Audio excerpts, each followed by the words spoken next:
ಕ್ಷೇತ್ರದಲ್ಲಿ ಕೆಲಸ ಮಾಡ್ತಿರೋರು ಇರ್ಬೋದು, ಹಿಮಾಲಯ ಪರ್ವತವನ್ನು ಹತ್ತಿ ಇಳಿದವರು ಇರ್ಬೋದು, ಪತ್ರಕರ್ತರಿರ್ಬೋದು. 12 ಜನ ಹಿರಿಯ ಪತ್ರಕರ್ತರ ಬಗ್ಗೆ ನಾನು ಇಲ್ಲಿ ಬರೆದಿದ್ದೀನಿ. ಒಟ್ಟು 75 ಜನ ವಿವಿಧ ಕ್ಷೇತ್ರಗಳ ಸಾಧಕರುಗಳ ಬಗ್ಗೆ, ಶಿಕ್ಷಕರುಗಳ ಬಗ್ಗೆ, ಮತ್ತು ಕಲಾವಿದರುಗಳ ಬಗ್ಗೆ, ಕ್ರೀಡಾಪಟುಗಳ ಬಗ್ಗೆ ಬರೆದಿದ್ದೀನಿ. ಅನೇಕ ಸಾಧಕರು ಇಲ್ಲಿ ಬಂದಿದ್ದಾರೆ. ನಾನು ಅವ್ರಿಗೂ ಕೂಡ ಆಭಾರಿಯಾಗಿದ್ದೇನೆ. ಅವರೆಲ್ಲರನ್ನೂ ಕೂಡ ನಾನು ಈ ಸಂದರ್ಭದಲ್ಲಿ ನೆನೆಸ್ಕೊತೀನಿ. ಬರಹಗಾರರು ಹೃತ್ಪೂರ್ವಕವಾಗಿ ತುಂಬ ಆತ್ಮೀಯವಾಗಿ ತಮ್ಮ ಅನುಭವಗಳನ್ನು, ತಮ್ಮ ಧನ್ಯವಾದಗಳನ್ನು ತಿಳಿಸಿದಂತಹ ಕೂಡ್ಲಿ ಗುರುರಾಜ್ ಅವರಿಗೆ ಧನ್ಯವಾದಗಳು. ಈ ಪುಸ್ತಕ ಬಿಡುಗಡೆಯಾದಂತಹ ವಿಶೇಷ ಸಂದರ್ಭದಲ್ಲಿ ಈ ಸಾಧನೆಯ ಶಿಖರಗಳು ವ್ಯಕ್ತಿ ವಿಶೇಷ ಚಿತ್ರಣಗಳ ಈ ಪುಸ್ತಕ ಮುಖಬೆಲೆ 300 ರೂಪಾಯಿ ಆದಂತಹ ಪುಸ್ತಕದ ವಿಶೇಷ ದಿನದಲ್ಲಿ ಹೊರಗಡೆ 200 ರೂಪಾಯಿಗೆ ಕೊಡಲಾಗ್ತಾ ಇದೆ. ಆ ಪುಸ್ತಕದ ಲೇಖನಗಳ ಅಭಿಪ್ರಾಯಗಳನ್ನು ಹಂಚಿಕೊಳ್ಳಲಿಕ್ಕೆ ನಮ್ಮ ಜೊತೆಗಿದ್ದಾರೆ ಪ್ರಕಾಶ್ ಬಾಬು ಅವರು. ಪ್ರಕಾಶ್ ಬಾಬು ಅವರು ಪತ್ರಕರ್ತರು. ಕೃತಿ ಬಗ್ಗೆ ಹೇಳ್ತೀವಿ. ಒಬ್ಬ ಪತ್ರಕರ್ತನಾಗಿ ಒಬ್ಬ ಲೇಖಕನಾಗೋದು ಬಹಳ ಕಷ್ಟದ ಕೆಲಸ. ಎಷ್ಟೋ ಅಂದ್ಕೋತಾರೆ ಬರ ಸುದ್ದಿ ಮನೆಯಲ್ಲಿರೋರು, ಅವ್ರು ಬರೆಯೋದೇ ಅವ್ರ ಕಾಯಕ.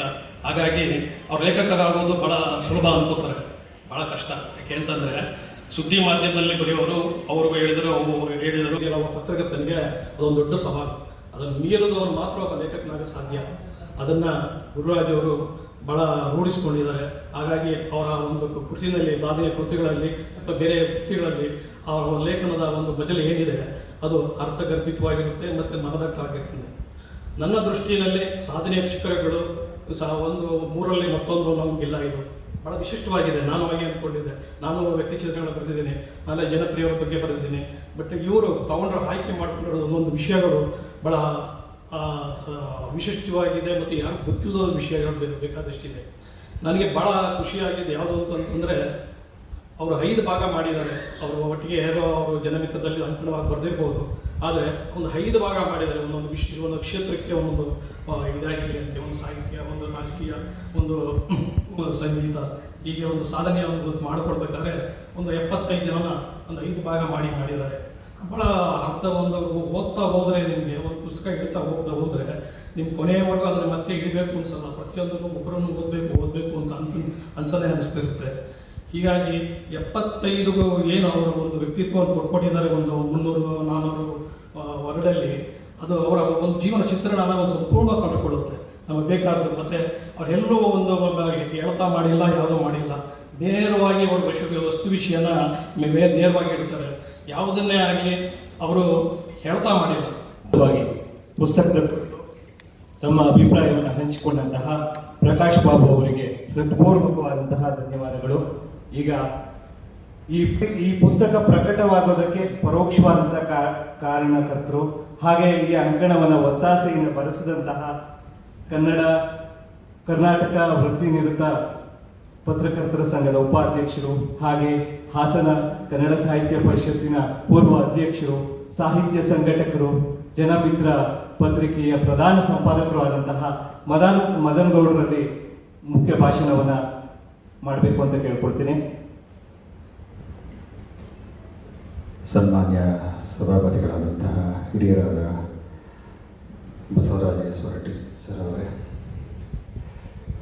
ಮತ್ತು ನನ್ನ ಆತ್ಮೀಯರು, ಮಾನ್ಯ ವಿಧಾನ ಪರಿಷತ್ತಿನ ಸದಸ್ಯರು ಆದಂತಹ, ಪತ್ರಿಕಾ ಕ್ಷೇತ್ರದಲ್ಲಿ ತನ್ನದೇ ಆದಂತಹ ಛಾಪನ್ನು ಮೂಡಿಸಿರುವಂತಹ ಕೆ ಶಿವಕುಮಾರ್ ಅವರೇ, ಕರ್ನಾಟಕ ಕಾರ್ಯನಿರತ ಪತ್ರಕರ್ತರ ಸಂಘದ ಕ್ರಿಯಾಶೀಲ ಅಧ್ಯಕ್ಷರಾದಂತಹ ಶ್ರೀ ಶಿವಾನಂದ ತಗಡೂರವರೇ, ಮತ್ತು ಈ ಸಮಾರಂಭದಲ್ಲಿ ಕೃತಿ ಕುರಿತು ಮಾತನಾಡಿದಂತಹ ಹಿರಿಯ ಪತ್ರಕರ್ತರಾದ ಪ್ರಕಾಶ್ ಬಾಬು ಅವರೇ, ಭಾರತಿ ಪ್ರಕಾಶನದ ಶ್ರೀನಿವಾಸ್ ಅವರೇ, ಮತ್ತೆಲ್ಲ ಸಹೃದಯ ಬಂಧುಗಳೇ, ಕೂಡ್ಲಿ ಗುರುರಾಜ್ ಅವರು ಮಾತನಾಡುತ್ತಾ ಹೇಳಿದರು,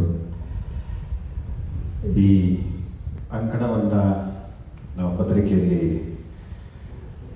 ಬರೆದಾಗ ಅವರು ಯಾವತ್ತೂ ಏನು ಕೇಳಲಿಲ್ಲ. ಯಾಕೆ, ಯಾವ ವಿಚಾರ, ಯಾವ ವಿಷಯ ಅಂತ ಪ್ರಸ್ತಾಪ ಮಾಡಲಿಲ್ಲ, ಅವ್ರನ್ನ ಪ್ರಶ್ನೆ ಮಾಡಲಿಲ್ಲ. ಯಾಕೆ ಅಂತ ಹೇಳಿದ್ರೆ ಕೂಡ್ಲಿ ಗುರುರಾಜು ಪತ್ರಕರ್ತ ಅಂದರೆ ಇವತ್ತಿನ ಕಾಲಘಟ್ಟದಲ್ಲಿ ಯೋಚನೆ ಮಾಡದೆ, ಏನೂ ಕೇಳದೆ ಒಂದು ಜವಾಬ್ದಾರಿಯನ್ನು ವಹಿಸಬಹುದಾದಂತಹ ಒಂದು ವ್ಯಕ್ತಿತ್ವ ಇರುವಂತಹ ಪತ್ರಕರ್ತ ಅಂದರೆ ಅದು ಕೂಡ್ಲಿ ಗುರುರಾಜ್. ಅದು ಸಾಮಾನ್ಯವಾಗಿ ಪತ್ರಿಕಾ ಕ್ಷೇತ್ರದಲ್ಲಿರುವಂತಹ ಎಲ್ಲರಿಗೂ ಗೊತ್ತಿದೆ. ಕೋಟಿ ಗುರುರಾಜ್ ಅಂದರೆ ಏನು, ಅವರು ಹೇಗೆ ಅಂಥೇಳಿ ಅದನ್ನು ವಿಸ್ತರಿಸಿ ವಿವರಿಸಿ ಹೇಳಬೇಕಾದ ಅಗತ್ಯನೇ ಇಲ್ಲ. ಪತ್ರಿಕೋದ್ಯಮ ಪತ್ರಕರ್ತ ಅಷ್ಟೇ. ಇವತ್ತೆಲ್ಲ ಪತ್ರಿಕಾ ವರದಿಗಳಲ್ಲಿ ಮತ್ತು ವಿಶೇಷವಾದ ಲೇಖನಗಳನ್ನು ಓದಿದಾಗ ಮತ್ತೊಮ್ಮೆ ವಿಶ್ಲೇಷಣೆ ಮಾಡಿಕೊಳ್ಳಬೇಕಾದಂತಹ ಸಂದರ್ಭಕ್ಕೆ ಕಾಲಘಟ್ಟಕ್ಕೆ ನಾವು ಬಂದಿದ್ದೇವೆ. ಸಾಕಾಗೋದಿಲ್ಲ. ಹಾಗಾಗಿ ಎಷ್ಟು ವಿಷಯಗಳನ್ನು ನಾವು ಅಂಕಣ ರೂಪದಲ್ಲಿ ನಾವು ಬರೆದಿರ್ತೀವೋ ಅದು ಸಂಗ್ರಹದ ರೂಪದಲ್ಲಿ ಪುಸ್ತಕವಾದಾಗ ಅದು ಶಾಶ್ವತ ಉಳಿಯುವಂಥ ಒಂದು ಪ್ರಯತ್ನ ಆಗ್ತದೆ. ಮದನ್ ಗೌಡ್ರವರಿಗೆ ಹೃತ್ಪೂರ್ವಕವಾದಂತಹ ಧನ್ಯವಾದಗಳು. ಈಗ ಇನ್ನೋರ್ವ ಹಿರಿಯ ಪತ್ರಕರ್ತ, ಹಾಗೆ ಪತ್ರಕರ್ತರ ಪರವಾಗಿ ಸೈನಿಕರಾಗಿ ಅಥವಾ ಒಂದು ಕಟ್ಟಾಳುವಾಗಿ ಅವರ ಪರವಾಗಿ ಅವರ ಹಿತಾಸಕ್ತಿಗಾಗಿ ಕೆಲಸ ಮಾಡ್ತಾ ಇರುವಂಥವರು, ಹಿರಿಯ ಪತ್ರಕರ್ತರು, ಜನಪರ ಧ್ವನಿಯಾಗಿ ಕೆಲಸ ಮಾಡ್ತಿರತಕ್ಕಂಥವ್ರು ಆದಂತಹ ಶಿವಾನಂದ ತಗಡೂರು ಸರ್ ಅವರು, ಇವರ ಬಗ್ಗೆ ಹೇಳಲೇಬೇಕು. ಕೋವಿಡ್ ಸಂದರ್ಭದಲ್ಲಿ ನಮ್ಮ ಪತ್ರಕರ್ತರು ನಮ್ಮೆಲ್ಲರ ಧ್ವನಿಯಾಗಿ ನಮ್ಮ ನೋವು ದುಃಖ ಇದನ್ನ ಪ್ರಕಟಿಸ್ತಾ ಇದ್ದಂತಹ ಸಂದರ್ಭದಲ್ಲಿ, ಮುನ್ನೆಲೆಯಲ್ಲಿ ತರ್ತಾ ಇದ್ದಂತಹ ಸಂದರ್ಭದಲ್ಲಿ ಶಿವಾನಂದ್ ಸರ್ ಅವರು ಅವರ ಪರವಾಗಿ ನಿಂತು ಸರ್ಕಾರವನ್ನು ಒತ್ತಾಯಿಸಿ ಅವರಿಗೆ ಪರಿಹಾರವನ್ನು ಕೊಡಿಸುವಂಥದ್ದಿರ್ಬೋದು, ಸೌಲಭ್ಯವನ್ನು ಕೊಡಿಸುವಂಥದ್ದಿರ್ಬೋದು ಕೆಲಸವನ್ನು ಮಾಡಿದ್ದಾರೆ. ಪತ್ರಕರ್ತರಿಗೆ ಜೀವ ವಿಮೆ, ಬಸ್ ಸಂಚಾರ ಸೇರಿದಂತೆ ಅನೇಕ ಅನುಕೂಲಗಳನ್ನು ಅವರು ಹೋರಾಟವಾಗಿ ತಗೊಂಡು ಮಾಡಿಕೊಟ್ಟಿದ್ದಾರೆ. ಇದಕ್ಕೆ ಪತ್ರಕರ್ತರೆಲ್ಲರೂ ಕೂಡ ಆಭಾರಿಯಾಗಿದ್ದಾರೆ ಅಂತ ನಾನು ಹೇಳ್ತೀನಿ. ಹಾಗೆ ಅಷ್ಟೇ ಸಂವೇದನೆ ಒಂದು ರೀತಿಯಲ್ಲಿ ಒಂದು ಲ್ಯಾಂಡ್ ಮಾರ್ಕ್ ಬಹುಶಃ ಯಾರೂ ಅದನ್ನು ನಿರ್ಮಾಣ ಮಾಡಲಿಕ್ಕೆ ಸಾಧ್ಯ ಇಲ್ಲ.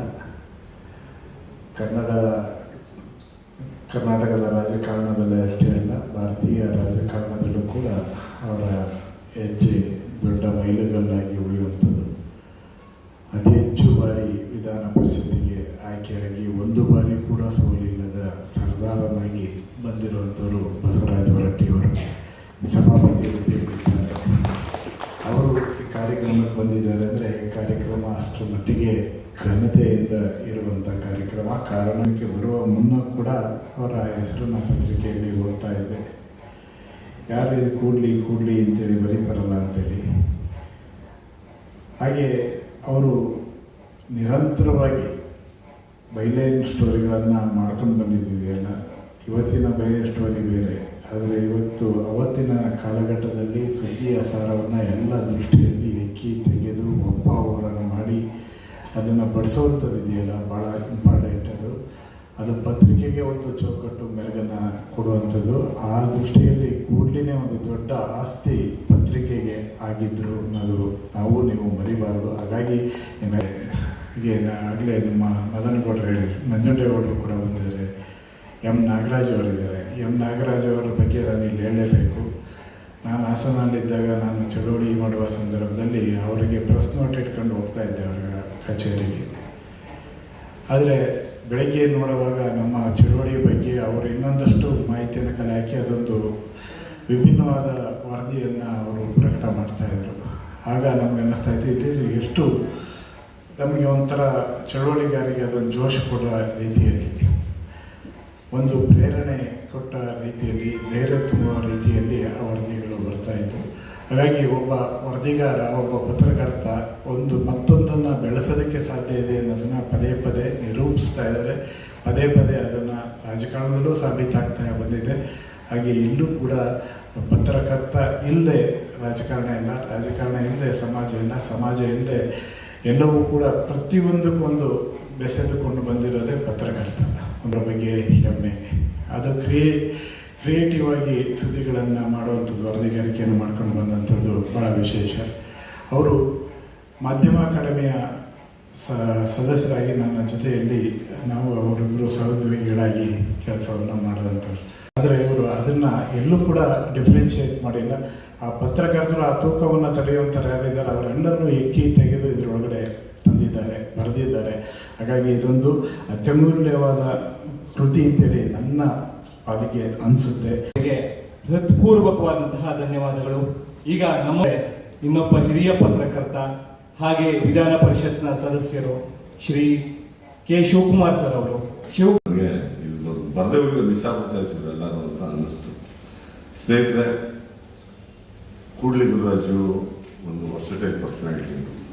ನೀವು ಎಷ್ಟು ಜನ ಹತ್ರದಿಂದ ಭಾಳ ಜನ ನೋಡಿದ್ದೀರಿ, ಆದರೆ ಅವನ್ನ ಅನಲೈಸ್ ಮಾಡೋದು ಭಾಳ ಕಷ್ಟದ ಕೆಲಸ. First of all very good human being. Second, secular fellow. Journalist ಇರಬೇಕಾಗಿರೋ ದೊಡ್ಡ ಕ್ಯಾರೆಕ್ಟರ್ಸ್ ಇವೆರಡು. ಮೂರನೇದು ಭಾಳ ಸರಳ ವ್ಯಕ್ತಿತ್ವ. ಬರೆಯೋಕೆ ಮೊದಲು ಒಂದು ರೂಮಲ್ಲಿದ್ದರು, ಮೇಲ್ಗಡೆ ಒಂದು ನಿಮಿಷ ಬರ್ತೀನಿ ಅಂತ 2 ಸಾರಿ ಹೋಗ್ಬಿಟ್ಟು ಬೀಗ ನಿಲ್ಲೋದು, ಹಾಕಿದ್ದೀನ ಇಲ್ಲ, ನಮಗೆ ತಲೆ ಕೆಟ್ಟೋಗ್ಬಿಡೋದು. ಒಂದು ಸಾರಿ ಸರ್ ಬನ್ನಿ ಸರ್ ಎಷ್ಟು ಸಾರಿ ಅಂತ ಅಂದ್ಬಿಟ್ಟು ಎಷ್ಟೋ ಸಾರಿ ತಾನು ಹಾಕಿದ ಬೀಗ ಬಿದ್ದಿದೆಯೇ ಇಲ್ಲೋ ಅಂತ 2 ಸಾರಿ ಎಳೆದು ನೋಡೋವಂಥವ್ರು ಗುರುರಾಜು. ಯಾಕಂದ್ರೆ ನಮ್ಗೆ ಗೊತ್ತು, ನಾವು ಡೌನ್ ಬಂದಿದ್ದ ತಕ್ಷಣ ಆಫ್ ಮಾಡ್ಕೊಳ್ಳೋ ಗಿರಾಕಿಗಳು 15 ರೂಪಾಯಿ 20 ರೂಪಾಯಿ ಇತ್ತು ಪೆಟ್ರೋಲ್ ಹೊಡಿಬೇಕಲ್ಲ ಅಂತ ಅಂದ್ಬಿಟ್ಟು ನಾವೇನು ಮಾಡೋದು, ಡೌನ್ ಬಂದ್ರೆ ರಾಮಸ್ವಾಮಿ ಸರ್ಕಲ್ ಡೌನ್ ಅಂದ್ರೆ 100 feet Shantala theatre, Lakshmi theatre ಹೋಗ್ಬೇಕಲ್ಲ ಡೌನಲ್ಲಿ ಆಫ್ ಮಾಡ್ಕೊಬೋದು. ಇವ್ರು ನೋಡೋರು, ಇವ್ರು ಬೈಕ್ ಹತ್ತಿಸ್ಕೊಳ್ಳೋದು. ಅಂದರೆ ಇವರು ಬಜಾಜ್ ಚೇತಕ್, ಗುಂಡ್ಲಪೇಟೆ ಹೋಗದೇ ಇರೋ ಊರಿಲ್ಲ ಅವಾಗ. ಅನ್ಡಿವೈಡೆಡ್ ಮೈಸೂರು ಡಿಸ್ಟಿಕ್ಕು ಭಾಳ ಒಂದು ಇಕ್ಕಟ್ಟಿಗೆ ಸಿಗಾಕೊಂಡ್ಬಿಟ್ಟೆ. ಭಾಳ ಪ್ರಾರಂಭ ದಿನಗಳಲ್ಲಿ ಸತ್ಯನಾರಾಯಣ ಪತ್ರಕರ್ತರು ಮರ್ಡರ್ ಆಯಿತು. ಇಂಡಿಯನ್ ಎಕ್ಸ್ಪ್ರೆಸ್ಸಲ್ಲಿ ಮಾತ್ರ headline, local legislators hand in journalist crime murder ಅಂತ ಅಂದ್ಬಿಟ್ಟು. ಇನ್ನು ಎಲ್ಲರೂ ಸ್ವಲ್ಪ ತೇಲ್ಸ್ ಬರ್ಬಿಟ್ಟಿದ್ದಾರೆ. ನಮ್ಗೆ ಹೊಸದು ಸರಿಯಾಗಿ ಹೊಡೆದ್ಬಿಟ್ಟಿದ್ದೆ. ಏನು ದೊಡ್ಡ ಕೊಲೋಹಲ, ಅದು ಎವಿಡೆನ್ಸ್ ಆಗ್ಬಿಡ್ತು. ಕೋರ್ಟ್ ನಡೀತಾ ಇದೆ. ಕೂಡಲೇ ಗುರುರಾಜು ಭಾಳ ಧೈರ್ಯ ಹೇಳಿ ನನ್ನನ್ನು ಉಳಿಸಿದ್ರು. ಯಾಕಂತಂದರೆ ಒಬ್ಬ ಸಿಟ್ಟಿಂಗ್ MLA ವಿರುದ್ಧ ಹೆಡ್ಲೈನ್ ಮಾಡೋದಿದೆಯಲ್ಲ 8 ಕಾಲಮು, ನಾನು ಬರೆಯೋದು ಬರೆದ್ಬಿಟ್ಟೆ. ಭಾರಿ ಜೋಶು. ಹಂಗಾಗಿ ನಮ್ಮನ್ನು ರಾಜಶೇಖರ್ ಕೋಟಿಯವ್ರ ಹತ್ರ ಮಾತ್ರ ಕಾರಿತ್ತು. ಹಿಂದಿನ ಬಗ್ಗೆ ಬರೆದಿದ್ದೀರಿ. ಈಗ ಆಕಾಶವಾಣಿಯಲ್ಲಿ ನೀವು ಕೇಳಿರ್ಬೋದು, ಶನಿವಾರ ಬೆಳಿಗ್ಗೆ ಪತ್ರಿಕಾ ಧ್ವನಿ ಅಂತ ಅಂದ್ಬಿಟ್ಟು ಶನಿವಾರ ಬೆಳಿಗ್ಗೆ ಬರುತ್ತೆ. ಅಲ್ಲಿ ಎಲ್ಲ ಯಾರ್ಯಾರು ತೀರೋಗಿದ್ದಾರೆ ಪತ್ರಕರ್ತರು, ಅವ್ರ ಬಗ್ಗೆ ಗುರುರಾಜರು 4 ನಿಮಿಷದ ಕಾರ್ಯಕ್ರಮ 5 ನಿಮಿಷದ ಕಾರ್ಯಕ್ರಮ ಮಾಡ್ತಾರೆ. ಅಂದರೆ ಇಷ್ಟನ್ನೆಲ್ಲ ಯಾಕೆ ಆಕ್ಟಿವ್ ಆಗಿದ್ದಾರೆ ಅಂತಂದರೆ ಭಾಳ ದೊಡ್ಡ. ಯಾಕಂದರೆ ಜರ್ನಲಿಸ್ಟ್ ಆಗಿದ ತಕ್ಷಣ ನಾವು ಒಂದು ಪತ್ರಿಕೆಯಿಂದ ಇನ್ನೊಂದು ಪತ್ರಿಕೆ ಹೋಗ್ತಾ ಇದ್ದಂಗೆ ನಾನು ನೋಡಿದ್ದೀನಿ. ನನ್ನನ್ನೇ ಒಂದ್ಸರಿ ಪತ್ರಿಕೆಯಿಂದ ತೆಗೆದುಬಿಟ್ಟಿದ್ರು. ಈ ಸಂಜೆ ಗಣೇಶ ಅಂತಿದ್ದ, ಪಾಪ ಈಗಲೂ ಇದ್ದಾನೆ. ಅವನೊಬ್ಬ ಕರೆದು ಟೀ ಕುಡಿಸಿದ್ಬಿಟ್ರೆ ಯಾವ ಪತ್ರಕರ್ತರು ಮಾತಾಡ್ತಾ ಇರಲಿಲ್ಲ, ಇನ್ನೊಂದು ಆಗೋಯ್ತು ಕಣೆ ಮುಗಿದೋಯ್ತು ಕತೆ ಅಂತ. ಅಂದರೆ ಒಂಥರ ಭಾರಿ ಕೆಟ್ಟ.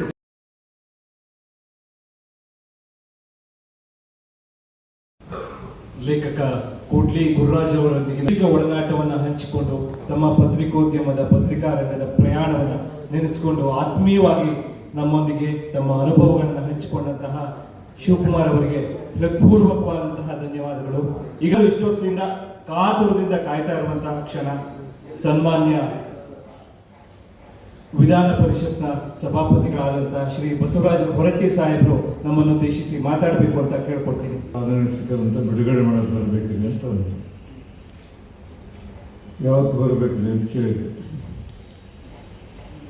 ಜೂನ್ 1ನೇ ತಾರೀಕು ಬರಬೇಕು ಅಂತ. ಎಷ್ಟೊತ್ತಿಗೆ ಅಂದರೆ 10:30 ಒಂದು ಡೆಂಟಲ್ ಕಾಲೇಜ್ ಅಪಾಯಿಂಟ್ಮೆಂಟ್ ತಗೊಂಡಿದ್ದಲ್ರಿ 10:30 ಇಲ್ಲ ಸರ್ ಬರಬೇಕಂದ್ರು. ಅವ್ರಿಗೆ 4 ಗಂಟೆಗೆ ಬರೋದು ಅಂತ ಹೇಳಿದಿರುತ್ತೆ. ಅವ್ರಿಗೆ ಫೋನ್ ಮಾಡಿ 4 ಗಂಟೆ ನಾ ಬಿಜಿ ಇದ್ದೀನಿ, ನಾಳೆ ಬರಬೇಕು. ಆದರೆ ಹೇಳೋದು ಅರ್ಥ ಏನಂದರೆ, ಗುರುರಾಜ್ ಅವರು ಹುಬ್ಬಳ್ಳಿಯಿಂದ ನಮ್ಮದು ಅವರು ಸ್ನೇಹ. ಹುಬ್ಬಳ್ಳಿಯಾಗ ಪತ್ರಿಕಾಕರ್ತರಾಗಿದ್ದರು. ನಾವೆಲ್ಲ ಅವಾಗೆಲ್ಲ ಯಂಗ್ಸ್ಟರ್ಸು ಭಾಳ ಹೋರಾಟಗಳನ್ನು ಮಾಡಿದವರು. ಯಾವಾಗಾರು ಈ ಟೀಚರ್ ಸ್ಟ್ರೈಕ್ ಮಾಡೋದು ಅದು ಮಾಡಿದಾಗ ಪ್ರೆಸ್ ಮೀಟ್ ಮಾಡೋಣ. ಇವರೊಬ್ಬರು ಗುರುಗಳಿದ್ರು, ಮದನ್ ಮೋಹನ್ ಅವರು. ಇವರಷ್ಟು ಈ ನಮಗೆ ಹಿಂಸೆ ಮಾಡಿದ ಜಗತ್ತಿನಾಗ ಯಾರಿಲ್ಲ. ಹಿಂಸೆ ಮಾಡಿದ ಒಂದು ಪುಸ್ತಕ ಬಿಡುಗಡೆ ಮಾಡಕ್ಕೆ ಬಂದಿದ್ದೆ ಅಂದ್ರೆ ನೀವು ವಿಚಾರ ಮಾಡಿದ್ರಿ. ಒಂದು ಪ್ರಶ್ನೆ ಕೇಳಿದ್ರು, ಸ್ಟ್ರೈಕ್ ಯಾಕೆ ಮಾಡ್ತೀವಿ? ಇವರು ಮುನ್ಸಿಪಲ್ ಇದರಲ್ಲಿ ಒಂದು ಹಾಲ್ ಇತ್ತು, ಪತ್ರಿಕಾ ಯಾಕೆ ಮಾಡ್ತೀವಿ? ಇನ್ನು ಬೇಡಿಕೆ ಕೇಳಿದವು ಭಾಳ ದಿವಸಕ್ಕೆ ಇನ್ನೂ ಆಗೋದು. ಮತ್ತು ನೀವು ಸ್ಟ್ರೈಕ್ ಮಾಡಿದ ಆಕೈತೆ ಅಂತ ಗ್ಯಾರಂಟಿ ಇರ್ತೀವಿ. ಯಾವುದು ಗ್ಯಾರಂಟಿ ಇಲ್ರಿ. ಗ್ಯಾರಂಟಿ ಯಾಕೆ ಮಾಡ್ತೀವಿ ಅಂತ ಕೇಳಿದ್ರಿ. ಹೌದಾ? ಗ್ಯಾರಂಟಿ ಇಲ್ಲ ಯಾಕೆ ಮಾಡ್ತೀವಿ? ನಮ್ಮ ಡ್ಯೂಟಿ ಇದೆ. ಡ್ಯೂಟಿ ಅಂದ್ರೆ ನಿಮಗೆ ಗ್ಯಾರಂಟಿ ಇದ್ರೆ ಡ್ಯೂಟಿ ಮಾಡಬೇಕು. ನಾಳೆ ಹುಡುಗ ಸ್ಟಡಿ ಮಾಡ್ತಾರೆ, ಎಕ್ಸಾಮ್ ಫೇಲ್ ಆಗ್ತಾನೆ. ಫೇಲ್ ಆದವರು ನೀವು ಕೂಡಿ ಹೋದ್ರೆ ಮತ್ತೆ ಉಪಯೋಗ ಐತಿ ಪ್ರೆಸ್ ಅಂತಿರೋದು. ಇಂಥದ್ದು ಅನೇಕ ಸಂಗತಿಗಳನ್ನು ಇವತ್ತು ನೆನಪಿಟ್ಟಿದ್ದೀನಿ ನಾನು.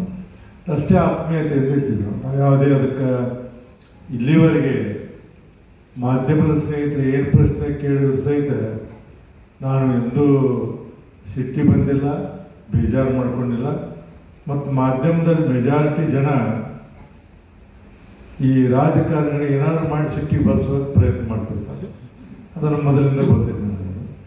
ನಿನ್ನೆ ನಾನು ನಮ್ಮ ಮನೆ ಪಕ್ಕದಲ್ಲೇ DK ಶಿವಕುಮಾರ್ ಮಣಿ, ನಿನ್ನೆ ಅವ್ರು ಬಂದಿರೋರೆ ಬಂದರು. ಆಯ್ತು, ಅವ್ರನ್ನ ಅಭಿನಂದಿಸೋಣ ಅಂತ ತಿಳ್ಕೊಂಡು ಅವ್ರಿಗೆ ಬುಕ್ಕೆ ತೊಗೊಂಡು ಹೋಗಿ ಅಭಿನಂದನೆ ಮಾಡಿ ಬಂದೆ. ಬಂದ ನಂತರ ಮಾಧ್ಯಮ ಸ್ನೇಹಿತರು ಹೊರಗಿದ್ದಾರೆ. ಗೊತ್ತಲ್ಲ ನಿಮಗೆ ಸರ್, ಒಂದು ನಿಮಿಷ ಮಾತಾಡೋದು. ನಾಳೆ ರಾಜಕೀಯ ಬಗ್ಗೆ ನಾ ಮಾತಾಡಿಲ್ಲ, ಸಭಾ ಬಗ್ಗೆ ದಯಮಾಡಿ ನಾ ಮಾತಾಡಿ. ಇಲ್ಲ ಇದು ಮಾತಾಡಿ, ನಾನು ಅದನ್ನು ಕೇಳಂಗಿಲ್ಲ. ಏನು ಅನ್ಸುತ್ತೆ ನಿಮಗೆ ಅಂದ್ಬಿಟ್ಟು ಮೊದಲಿಗೆ ಯಾವುದರ ಬಗ್ಗೆ DK ಶಿವಕುಮಾರ್ ಮುಖ್ಯ ಅಂತ ಏನು ಹೇಳ್ತೀರಿ ಅವ್ರನ್ನ ಕೇಳಿ ಅಂತ ಹೇಳಿದ್ರು. ಹಿಂಗೆ ಕೇಳಿದ್ರು, ನೀನು ಸಿದ್ದರಾಮಯ್ಯ ಮನೆಗೆ ಹೋದ್ರೆ ಏನು ಹೇಳಿದ್ರಿ ಅಂತಂದ್ರು. ಅದೆಲ್ಲ ಮಧ್ಯದಾನಿ ಮಾತು ಕೇಳಬಾರ್ದು ಅಂತ ಹೇಳಿದ್ರು. ಇಲ್ಲ, ನಾನು ಏನು ಹೇಳೋದು ಇಷ್ಟ ಹೇಳ್ತೀನಿ. ಸಂದಿಗ್ಧವಾದಂಥ ಈ ಪರಿಸ್ಥಿತಿ ರಾಜ್ಯದಲ್ಲಿ ಅನೇಕ ದಿನಗಳಿಂದ ಅಧಿಕಾರ ಬಿಡ್ತಾರ ಕೊಡ್ತಾರ ಇಲ್ಲ ಇವೆಲ್ಲ ಚರ್ಚೆ ಅವರು ಇವರು ಸ್ಟೇಟ್ಮೆಂಟ್ ಕೇಳಿ ಕೇಳಿ ಕೇಳಿ ಬೇಸರಾಗಿತ್ತು. ಏನಾಗ್ತಿದೆ ಗೊತ್ತಿಲ್ಲ ಅನ್ನುವಂಥ ಹೆದರಿಕೆ ನಮ್ಗೆ. ಅಂದ್ರೆ ರಾಜ್ಯದ ಬಗ್ಗೆ ಇತ್ತು. ಒಂದು ನಂಬಿಕೆ ನನಗಿತ್ತು, ನಾನು ಸಿದ್ದರಾಮಯ್ಯ ಅವರು 83ರಿಂದ ಆತ್ಮೀಯ ಸ್ನೇಹಿತರು. ಒಂದು ನನಗೆ ನಂಬಿಕೆ ಇತ್ತು ಅಂತಂದೆ. ಒಬ್ಬರು ಸರ್ ಮಣ್ಣು ನೀವು ಟಿ ವಿ ಒಳಗೆ ಹೇಳಿದಿರಲ್ಲ ಅಂತಂದರು. ಹುಬ್ಬಳ್ಳಿ ಟಿ ವಿ ಒಳಗೆ ಹೇಳಿಲ್ಲ. ಏನು ಹೇಳಿದ್ರಿ? ಸಿದ್ದರಾಮಯ್ಯರ ಬಗ್ಗೆ ಹೇಳಿದಿರಲ್ಲ. ನಮಗೂ ಏನು ಹೇಳಿದ್ದೀನಿ ನಾನು, ಅವ ಅಂತ ಸಿಂಗ್ಲರ್ದಾಗ ಮಾತಾಡ್ತೀನಿ ಯೂಸಲಿ. ಅದು ದೊಡ್ಡದು ಮಾಡಿದ್ರು. ನಾನು ಮತ್ತು ಅವನು ಇಬ್ಬರು ಸ್ನೇಹಿತರು ಅಂತ ಹೇಳಿದ್ವಿ. ಹೌದು, ಈಗೂ ಹೇಳ್ತೀನಿ. ಅವ್ನು ಮುಖ್ಯಮಂತ್ರಿ ಇದ್ದರೂ ಅಷ್ಟೇ, ಇದ್ದಿದ್ರು ಅಷ್ಟೇ, ನಾವಿಬ್ಬರು ಸ್ನೇಹಿತರು, ಸಾಯೋರಿಗೆ ಸ್ನೇಹಿತರು ನಾವು ಅಂತ ಹೇಳಿದ್ದೆ. ಅದರಲ್ಲಿ ಅವ ಮಾಡಬೇಕು. ಸದನದಾಗ ಕುಂತಾಗ ನಾನು ತಾನು ಅಂತ ಮಾತಾಡ್ಬೋದು. ಸ್ನೇಹಕ್ಕೆ ಮತ್ತು ಅಧಿಕಾರಕ್ಕೆ ಸಂಬಂಧ ಇಲ್ಲ. ಹಾಕಿ ಕೊಟ್ಟರು, ರಾಜೀನಾಮೆ ಕೊಟ್ಟರು, ಮಾತು ಕೊಟ್ಟ ನಡ್ಕೊಂಡ್ರು. ಅದು ದೊಡ್ಡದಾದ್ರು. ನಮ್ಮ ರಾಜ್ಯದಲ್ಲಿ ಎಲ್ಲರೂ ನೆಮ್ಮದಿಯಿಂದ ಸಮಾಧಾನದಿರುವಂಥ ವಾತಾವರಣ ನಿರ್ಮಾಣ ಮಾಡಿದ್ದಾರೆ. ಏನು ಹೇಳಬೇಕು ಅದನ್ನು ಹೇಳಬೇಕು. ಬಟ್ ಇವತ್ತಿನ ದಿನ ಮಾಡಲಿ, ನಮ್ಮ ಶಿವಕುಮಾರ್ ಅವರು ಹೇಳಿದ್ರಲ್ಲ, ಒಂದಾನೊಂದು ಕಾಲಕ್ಕೆ ನಾವೆಲ್ಲ ಎಂಟ್ರಿ ಅದ 1980 ಮೊಟ್ಟ ಮೊದಲು ನಾನು ವಿಧಾನ ಪರಿಷತ್ ಸದಸ್ಯನಾಗಿ ಸತ್ಯ ಅವ್ರ ಬಗ್ಗೆ ಹೇಳ್ತಿದ್ದೆ. ನಮ್ಮದು ಭಾಷಣ ಎಲ್ಲ ಹೊಸ ಹುಡುಗರು. ನಾವು ಭಾಷಣ ಬಸವರಾಜ ಹೆಸರಿ ಸಭಾಪತಿ ಇದ್ರು. ಅವರು ಒಂದು ದಿವಸ ಜುಲೈ 3, 1980 ನೆನಪಿದೆ. ಏತಮ್ಮ ಹೊಸ್ತಾ ಬಂದಿರಲ್ಲ, ಇಬ್ರು ಮಾತಾಡೋ ಯಾರು ಹಿಂಗ ಇದೇ ಸರ ಮಾತಾಡಿದ್ರು. ಯಾರೋ ಮಾತಾಡೋದಮ್ಮ ಯಾರು ನಾ ಎದ್ದು ಮಾತಾಡಿದ್ರು. ಮಾತಾಡಿದ್ವಿ, ಅಡ್ಡಿ ಎಲ್ಲ ಚೆನ್ನಾಗಿ ಮಾತಾಡಿದ್ವಿ, ಚಲೋ ಮಾತಾಡೋ ಹಿಂಗೆ ಮುಂದುವರಿ ಆಯ್ತು. ಬರ್ತಾ ಕಾಲ ಬದಲಾದಂಗೆ ಪತ್ರಿಕಾ ರಂಗದಲ್ಲಿ ಅನೇಕ ರೀತಿಯಿಂದ ಬದಲಾವಣೆಗಳು ಮತ್ತೆಲ್ಲ ತಪ್ಪೆಲ್ಲ ಕಡಿಮೆ ಆಗಿದೆ. ಇವತ್ತಿಲ್ಲ, ಆವತ್ತಿನ ರಾಜಕಾರಣ ಇವತ್ತಿಲ್ಲ. ಶಾಸಕಾಂಗಕ್ಕಿಂತ 4ನೇ ಅಂಗ ಪತ್ರಿಕಾ ರಂಗ ಇದೆಯಲ್ಲ ಭಾಳ ಮಹತ್ವದ್ದು. 3 ಅಂಗಗಳು ಮಾಡಿದಂಥದನ್ನು ಇಡೀ ನಾಡಿಗೆ ದೇಶಕ್ಕೆ ಪರಿಚಯ ಮಾಡಿಕೊಡೋರು ಮಾಧ್ಯಮ ಸ್ನೇಹಿತರು. ಒಂದು ಒಳ್ಳೆಯ ವಾತಾವರಣ ನಿರ್ಮಾಣ ಆಗಿದೆ. ಅದಕ್ಕೆ ಮಾಧ್ಯಮದ ಸ್ನೇಹಿತರಿದ್ದಂಥವ್ರು ಯಾರು ಬೆಳೆ ಮುರುತ್ತುಗಳು ಇರಬಾರ್ದು. ಒಂದು ಬರ್ತಾ ಏನಾಗಿದೆ, ಮಾಧ್ಯಮದಲ್ಲಿ ಮಾಲಕರಿಗೆ ಸಿಕ್ಬಿಟ್ಟಾರೆ. ಭಾಳ ಮಾಧ್ಯಮದ ಗುರುರಾಜ್ ಏನೋ ಬರೆದಂತೇಳಿ ಯಾರೋ ಬರೆದಂತೇಳಿ ಬರೆದ್ರೆ ಕೊನೆಗೆ ಮತ್ತು ಸಂದಿಂದಾಗ ಅದು ಪ್ರಿಂಟ್ ಹೋಗಿದ್ದ ಮೊದಲು ಮಾಲಕರು ಅದನ್ನು ನೋಡೇ ಪ್ರಿಂಟ್ ಮಾಡೋದು. ಒಂದೊಂದು ದೊಡ್ಡ ಕಾರ್ಯಕ್ರಮ ಮಾಡಿದ್ವಿ. ನಾನು ಅದನ್ನು ಇನಾಗ್ರೇಷನ್ ಮಾಡಿದ್ದೀವಿ ಒಂದು 5-6 ವರ್ಷದಿಂದ. ಅವ್ರು ಟೀಕೆ ಮಾಡಿದ್ವಿ. ಇನ್ನೊಬ್ರು ಮುಂಜಾನೆ ನಾವು ಭಾಳ ಕುತೂಹಲದಿಂದ ನೋಡ್ತಿರ್ತಲ್ಲ. ಇನಾಗ್ರೇಷನ್ ಮಾಡಿ ನನ್ನ ಬಿಟ್ಟು ಎಲ್ಲರೂ ಕೊಡ್ಬೇಕು, ನಂದೊಬ್ಬನ ಬಂದಿರಲಿಲ್ಲ. ಅದು ಫೋಟೋ ಈಗಿನ ಕಾಲಕ್ಕೆ ತೆಗಿತಾರಲ್ಲ, ನಂದೊಬ್ಬನ ಬಂದಿರಲಿಲ್ಲ. ನಾನು ಒಬ್ಬರಿಗೆ ಫೋನ್ ಮಾಡಿದೆ, ಸರ್ ನೀವು ಹಿಂದ್ಯಾವುದೋ ಭಾಳ ಟೀಕೆ ಮಾಡಿದ್ರಿ ನಮ್ಮ ಸಾಹೇಬರಿಗೆ ಅದನ್ನ ತೆಗಿ ಅಂತ ಹೇಳಿದ್ರಿ ಅಂತ ಆದ್ಬಿಟ್ಟು ತೆಗಿ ಚಲೋ ಮಾಡಿದೆ ಅಂತ ಹೇಳಿದ್ರಿ. ಮಾಲಕರ ಕೈ ಹೋದಾಗ ಸ್ವತಂತ್ರವಾಗಿ ಅವತ್ತಿನ ಕಾಲಕ್ಕೆ ಯಾರೇನು ಕೇಳ್ತಿಲ್ಲ, ಏನು ಬರೀತಿ. ಎಂಥ ಮುಖ್ಯಮಂತ್ರಿ, ಗುಂಡೂರಾಯರ ಮುಖ್ಯಮಂತ್ರಿ ಇದ್ದಾಗ ಒಂದು ಇನ್ಸಿಡೆಂಟ್ ಸಲುವಾಗಿ ಬರೆದ್ರು. ಆ ಪೇಪರ್ದವ್ರನ್ನ ನಾವು ನೋಡಕ್ಕೆ ಹೋಗ್ಬೇಕಾಗಿತ್ತು, ಅಷ್ಟು ನಮಗೆ ಇದು. ಯಾರೋ ಮುಖ್ಯಮಂತ್ರಿ ವಿರುದ್ಧವಾಗಿ ಬರೀಬೇಕಾದಂಥ ಘಟನೆಗಳು ಬರೀಬೇಕಾದ್ರೆ ಸಾಮಾನ್ಯ ಅಲ್ಲ. ಅದಕ್ಕೆ ಗುರುರಾಜರಿಗೆ ನಾನು ಅಭಿನಂದನೆ ಸಲ್ಲಿಸಿದ್ದೀನಿ. ಇದರಂತೆ ಅನೇಕ ಜನ ಬರೀಲಿ, ಇನ್ನು ನಾಡಿನಲ್ಲಿ